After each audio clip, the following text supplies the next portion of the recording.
بعض کہنے والوں نے یہ کہنا شروع کیا کہ یزید خود تو میدان کربلا میں موجود نہیں تھا، اس لیے جو لوگ یہ کہتے ہیں کہ یزید نے نعوذ باللہ مولا امام حسین علیہ السلام کا قتل کیا ہے تو یزید تو موجود ہی نہیں ہے. پہلی بات یہ ہے.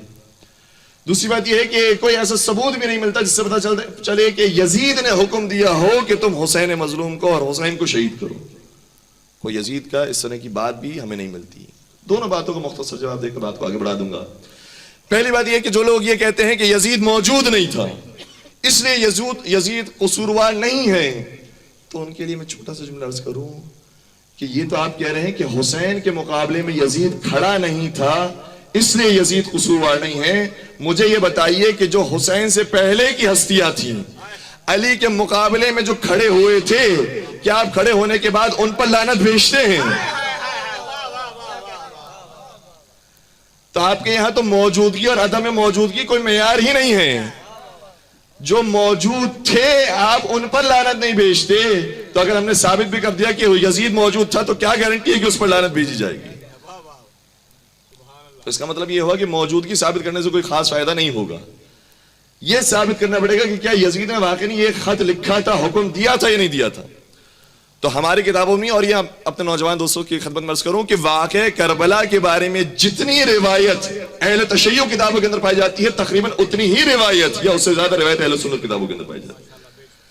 ہماری کوئی بھی بات ایسی نہیں ہے کہ جو متفق علیہ نہ ہو. سبھی کا اتفاق ہے اس کے اوپر. اور کتنے ہی واقعات اور کتنی ہی چیزیں ایسی ہیں کہ جو دلیل بنتی ہے کہ یزید ملعون نے حکم دیا تھا. سب سے پہلی بات یہ کہ مدینہ حسین مظلوم چھوڑ رہے ہیں تو کب چھوڑ رہے ہیں؟ خط آیا ہے، بلایا ہے ولید بن عتبہ نے مروان کی موجودگی میں، اور اس کے بعد مولا مدینہ کو چھوڑتے ہیں اور الوداع کہتے ہیں. تو سب سے پہلی بات ہے کہ خط آیا تھا یزید ملعون کا. دوسری بات یہ کہ جب واقعہ کربلا ہوا ہے، مولا کا سفر شروع ہوا مدینہ سے مکہ سے پھر کوفہ کی طرف جا رہے تھے اور راستے میں خبر ملی کوفہ کے حالات کے بارے میں. پھر کربلا میں قیام فرمایا اور کربلا میں شہید ہو گئے. جب کربلا میں شہید ہو گئے تو اگر وہ لوگ جو کہتے ہیں کہ یزید کا اس میں کوئی قصور نہیں تھا تو پھر سر امام حسین کو تن سے جدا کرنے کے بعد شام کیوں بھجوایا گیا؟ اگر بھجوایا جاتا تو کوفہ ہی پہ رکھا جاتا. اور اتفاق سے 15 محرم کی تاریخ اکثر روایتوں کے مطابق وہ ہے کہ جو کوفہ سے سر روانہ ہوا ہے شام کی طرف اور 20 محرم کو وہاں پہنچا. اور کیوں اسیران کربلا کو شام میں قیدی بنایا گیا ہے؟ کیوں شام تک یہ سفر جاری ہوتا ہے، جس سے پتہ چلتا ہے کہ اصل معاملہ شام سے شروع ہوئے ہیں. اور میں آپ کی خدمت میں روایات میں سے بہت ساری ہیں، کتابیں بہت ساری ہیں، اہل سنت کتابوں کا میں ریفرنسز بھی آپ کی خدمت بیان کروں گا. الفتوح ابن عاصم کوفی کے اندر روایات موجود ہیں. اخبار الطوال کے اندر دینوری نے روایات لکھی ہیں. ابن عساکر نے تاریخ دمشق کے اندر روایات لکھی ہیں. اور ایک بہت معتبر نام کتب اہل سنت کا علامہ ذہبی نے سیر و اعلام النبلاء کے اندر یہ بات لکھی. اور وہ جو یہ بات کہہ رہے ہیں وہ خود اپنی تحقیق کی بات بیان کر رہے ہیں. میں اہل سنت نظریہ اپنے برادران کی خدمت نظر کر رہا ہوں. فرماتے ہیں کہ یزید کون تھا؟ کان ناصبیا غلیظا فظا غلیظا جلفا. یہ یزید وہ ہے کہ جو تند مزاج رکھنے والا تھا، اہل بیت کے خلاف سختی کرنے والا تھا، قسی القلب تھا. اور پھر جو لفظ استعمال کیا جلفن، اس کا ترجمہ جو عربی جاننے والے وہ جانتے ہیں کہ احمق تھا. اور پھر آگے اس کے بارے میں بیان کیا یتناول المسکر، یہ شراب پیا کرتا تھا. یہ اب کوئی شیعہ عالم تو کلام نہیں کر رہا، اور اتنے بڑے عالم علامہ ذہبی کے جملے یہ ہیں یتناول المسکر ویفعل المنکر. شراب پیا کرتا تھا اور ہر حرام کام کیا کرتا تھا. پھر آگے کہتے ہیں افتتح دولتہ بمقتل الشہید الحسین. اپنی حکومت کا آغاز کیا تو حسین شہید کے قتل سے. ہے میرے ساتھ بات پہنچ رہی ہے؟ افتتح دولتہ بمقتل الشہید الحسین واختتمها، اور اپنی دولت کا اور اپنی حکومت کا اس کا اختتام ہوا ہے تو کس واقعے سے؟ بواقعۃ الحراء. مدینہ پر جو چڑھائی کی تھی اس واقعے سے اس کی حکومت کا اختتام ہو رہا ہے. نواز رسول کو بھی شہید کیا ان کے اصحاب کو، ان کے انصار کو، ان کے گھر والوں کو شہید کیا، اور واقع کربلا، واقع ہررا کے اندر اصحاب کو شہید کیا ہے اور صحابیات کی عصمت دری کی. یہ ہے یزید. اور پھر آگے وہ خود کہتے ہیں مقتہ الناس، لوگ اسے ناپسند کرتے تھے. ولم یبارک فی عمری، اور اس نے اپنی زندگی میں کوئی خیر انجام ہی نہیں دیا. تو یہ ہماری کتابوں کے اندر موجود نہیں ہے. خود برادران اگر اپنی کتابوں کا مطالعہ کریں تو انہیں واضح ہوگا کہ یزید کس خونخوار صفت آدمی کا نام تھا. اور پھر اس کے بارے میں مولا امام حسین امام علی مقام علیہ الصلوۃ والسلام جو ارشاد فرماتے ہیں، اللہم صل علی محمد، ایک مل کر بہتر درود پڑھ دیجیے گا، محمد و علی محمد.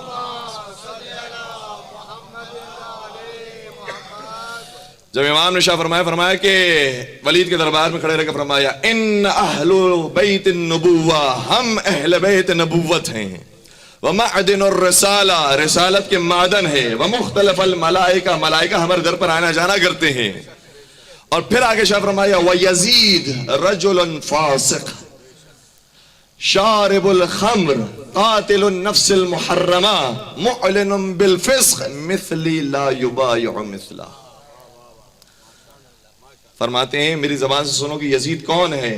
یہ وہ زبان ہے کہ جو پاک زبان ہے، یہ وہ زبان ہے جو سچی زبان ہے، جو جھوٹوں کے مقابلے پر میدان مباہلہ میں گئی ہے. اس زبان سے سنو کہ میں یزید کا تعارف کروا رہا ہوں. یزید رجل فاسق، یہ فاسق و فاجر انسان. شارب الخمر، شراب پینے والا ہے. قاتل النفس المحرمہ، بے گناہ لوگوں کا قتل کرنے والا ہے. معلن بالفسق، فسق و فجور کرنے والا ہے. مثلی لا یبایع مثلہ، صرف میں یزید کی بیعت نہیں کر سکتا بلکہ جتنے مجھ جیسے ہیں وہ یزید جیسے کی بیعت نہیں کر سکتے.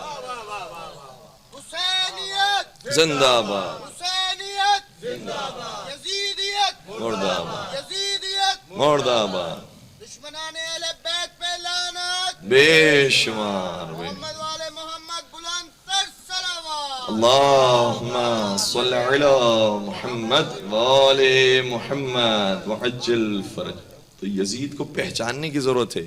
اور اس کے تو مظالم اتنے تھے کہ اس کے بیٹے کو شرم آئی کہ میں حکومت اپنے بابا کی حکومت پر کیسے آؤں. اور پھر اس کا بیٹا بھی کچھ ہی دنوں کے بعد مر گیا. اور یہ روایتیں نہیں بتاتی ہیں کہ اسے کس نے شہید کیا یا وہ تبھی موت مرا. تو یہ کیفیت ہو گئی تھی کہ معاویہ بن یزید اپنے باپ کی حکومت کا انکار کر رہا ہے کہ یہ ناجائز حکومت تھی.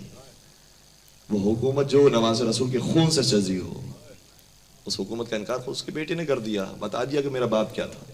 اور کسی نے کیا خوب کہا کہ جہاں میں ہے یہی چرچا حسین زندہ باد، جہاں میں ہے یہی چرچا حسین زندہ باد، ذرے ذرے پہ لکھا حسین زندہ باد. اب اس سے بڑھ کر شکست یزید کی کیا ہوگی، کہے یزید کا بیٹا حسین زندہ باد.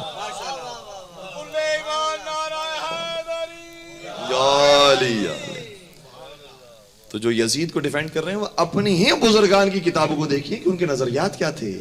کتنا تبدیل کیا جا رہا ہے تاریخ اور کتنا مست کر کے اپنی نسلوں کو پیش کیا جا رہا ہے.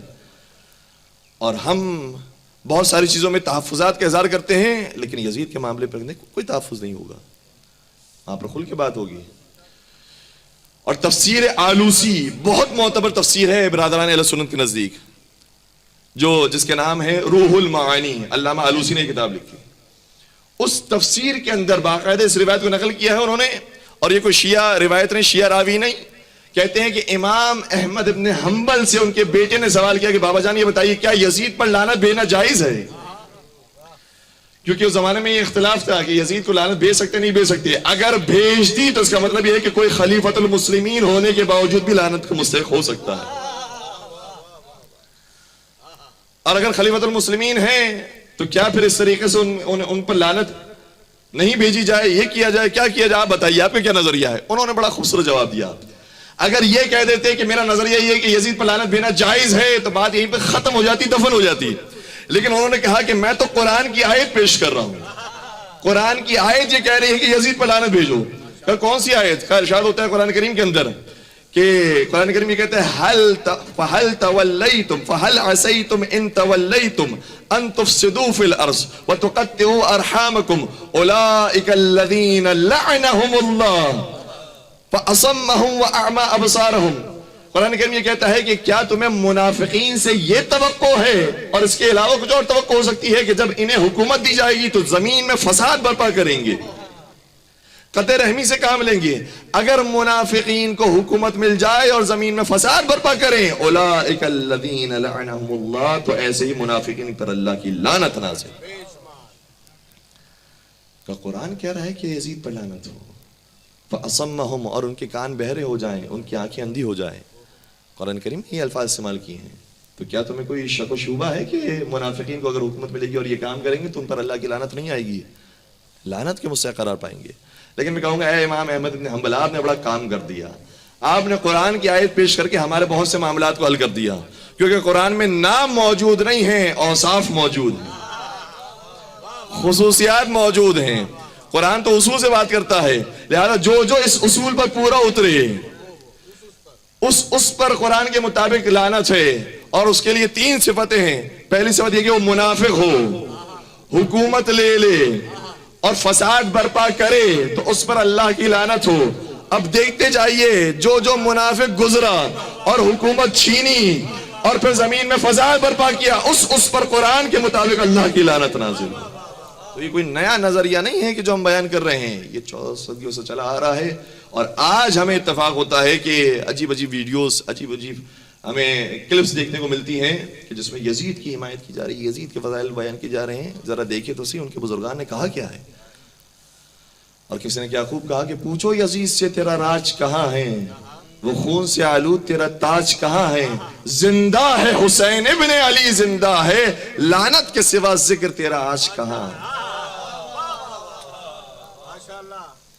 نام یزید کو لعنت بنا دیا حسین ابن علی۔ تو مولا امام حسین علیہ السلام کی قربانی کا نتیجہ نکلا ہے کہ یزید ملعون کو گالی بنا دیا گیا ہے۔ اور مزے کی بات یہ ہے کہ وہ جو یزید کی حمایت بھی کرتے ہیں، جب اپنے بچے کے نام رکھنے کا وقت آتا ہے تو کبھی یزید پر اپنے بیٹے کا نام نہیں رکھتے، کیونکہ انہیں معلوم ہے کہ یزید اگر نام رکھا گیا تو پھر وہ گالی ہی کہلائے گا۔ تو مولا امام حسین علیہ السلام کی جو خدمات تھی اور ان کی قربانیاں تھی، اس کا نتیجہ یہ نکلا ہے کہ یزید ملعون لعنت بن گیا۔